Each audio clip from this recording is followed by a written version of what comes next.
guys, it's Tuesday, you're with Shayna, and this week we actually only have one topic, and that topic is about LGBTQ safe spaces and our ideas about how to create them and what they entail. So I'm going to start this video off by mentioning that an unfortunate reality of the world we live in is that there actually isn't really such a thing as a 100% guaranteed safe space.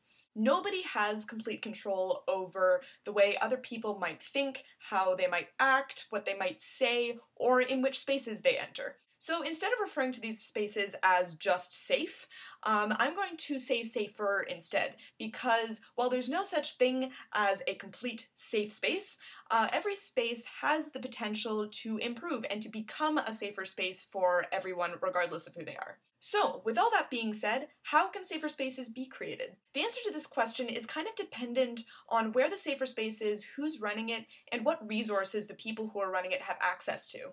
However, I think the two most important aspects of any safer space is 1, visibility, and 2, education.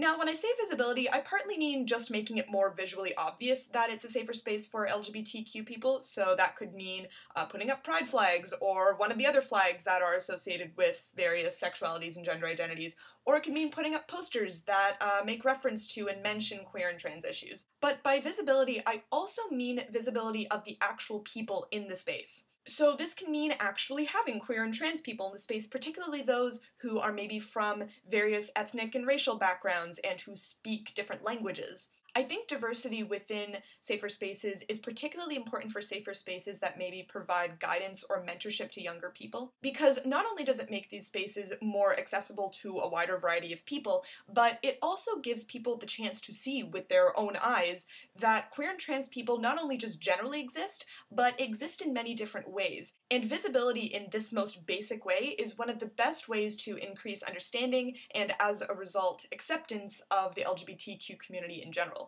The other super important aspect of safer spaces, in my opinion, is the opportunity for education. When I think about safer spaces, I not only think of them as safer spaces for people to simply exist, but also as safer spaces for people to learn about and share different experiences without the fear of being judged. In my opinion, and also in my experience, one of the best ways to increase understanding and acceptance is through hearing and sharing experiences, particularly experiences that are very different from our own. This can be a great opportunity to deconstruct and break down stereotypes and preconceived ideas and lots of other things that act as barriers in our understanding and acceptance of different groups of people. Basically, this world is an imperfect place, but the more that spaces are created to provide opportunities to increase understanding and acceptance and decrease knee-jerk judgments, the better off this world will be.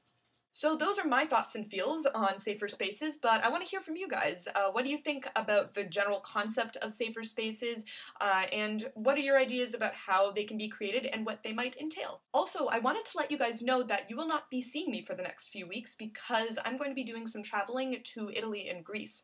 But if any of you guys happen to live in either of those places, please let me know. I always like finding out the cool places you guys watch these videos from, particularly if I'm going to be in those cool places. So you can let me know in the comments below or on my Tumblr, the link to which is in the box below, as I'm sure you guys are well aware of by now. Also, as always, please leave us topic suggestions in the comments below on any of our videos this week or on our Tumblr.